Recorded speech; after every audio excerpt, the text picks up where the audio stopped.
Apa kabar sahabat info? Toraja tidak hanya terkenal dengan budaya, serta adat istiadatnya yang sangat unik, suku Toraja juga terkenal sebagai salah satu suku di Indonesia yang memiliki ilmu mistik yang kuat. Beberapa masyarakat suku Toraja bahkan hingga kini masih memiliki kekuatan gaib tersebut.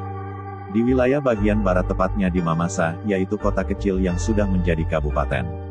Mamasa merupakan bagian dari suku Toraja. Secara adat istiadat dan budaya, masih berkerabat dengan suku Toraja.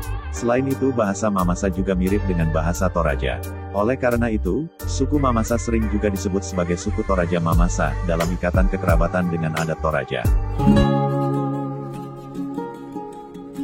Nah, selain terkenal dengan keindahan alamnya, Mamasa juga dianggap sebagai pusat kekuatan mistik terbesar, bagi etnis Toraja.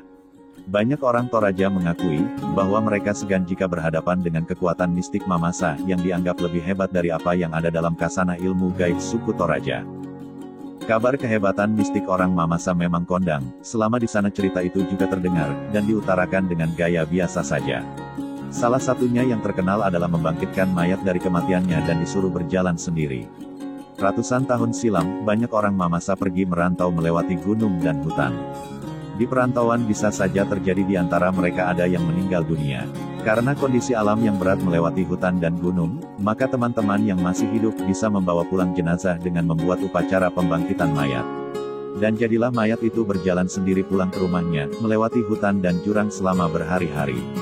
Dan berikut beberapa ilmu mistik warisan leluhur suku Toraja, yang masih dimiliki hingga saat ini. Tapi sebelum lanjut ke pembahasan, jangan lupa tekan like, komen dan subscribe channel ini, dan jangan lupa aktifkan lonceng notifikasimu, supaya tidak ketinggalan info menarik lainnya. Mengendalikan hujan. Tak hanya suku lain yang dapat melakukan keahlian ini, suku Toraja juga dapat melakukannya. Orang yang mempunyai keahlian, atau ilmu gaib yang dapat mengendalikan hujan, dengan cara memindahkannya ke tempat lain disebut pawang hujan, atau dalam bahasa Toraja disebut tomak pamantak. Memindahkan hujan di Toraja, hanya dilakukan di saat ada kegiatan penting, seperti pelaksanaan ritual adat Rambu Solo, dan Rambu Tuka, ataupun kegiatan-kegiatan penting lainnya. Menyantet orang dari jarak jauh. Suku Toraja juga memiliki ilmu gaib yang dapat menyantet seseorang dari jarak jauh. Ilmu gaib ini sering juga disebut magdoti-doti, dan orang yang terkena santet, akan terkena suatu penyakit yang tak dapat diketahui penyebabnya secara medis. Ilmu tersebut biasanya digunakan oleh seseorang terkait persaingan ekonomi dan sosial. Santet adalah upaya seseorang untuk mencelakai orang lain dari jarak jauh dengan menggunakan ilmu hitam. Biasanya santet sering dilakukan oleh orang yang mempunyai dendam, karena sakit hati kepada orang lain. Batitongan. Banyak yang mengatakan kalau batitong adalah sejenis makhluk halus, tetapi batitong sejatinya ialah makhluk jadi-jadian, dari seseorang yang memiliki ilmu hitam. Ilmu itu didapat dari orang lain, dalam bahasa Toraja disebut malemat tareka. Tapi, kesaktian yang didapatkan, bukannya tanpa resiko atau tumbal. Orang yang sudah diberi ilmu kesaktian, tanpa sepengetahuannya akan berubah wujud mengerikan, menjadi sosok batitong saat malam tiba, dan tanpa ia sadari, ia akan keluar berkeliaran mencari makan, hingga ayam berkokok saat dini hari tiba. Orang yang dapat berubah wujud menjadi batitong disebut to batitongan.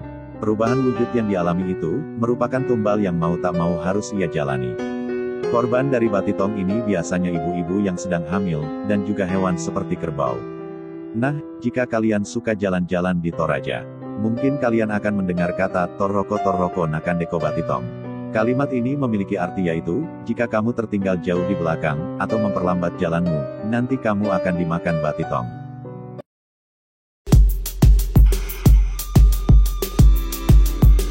Itulah beberapa ilmu mistik warisan leluhur suku Toraja. Indonesia memang sudah makin modern, tapi tidak bisa dipungkiri, kalau setiap daerah dan suku yang ada di Nusantara ini, masing-masing memiliki ragam budaya, dan cerita mistisnya yang juga kuat. Hal itu sudah melekat menjadi warna tersendiri dalam kehidupan sosial budaya masyarakat Indonesia.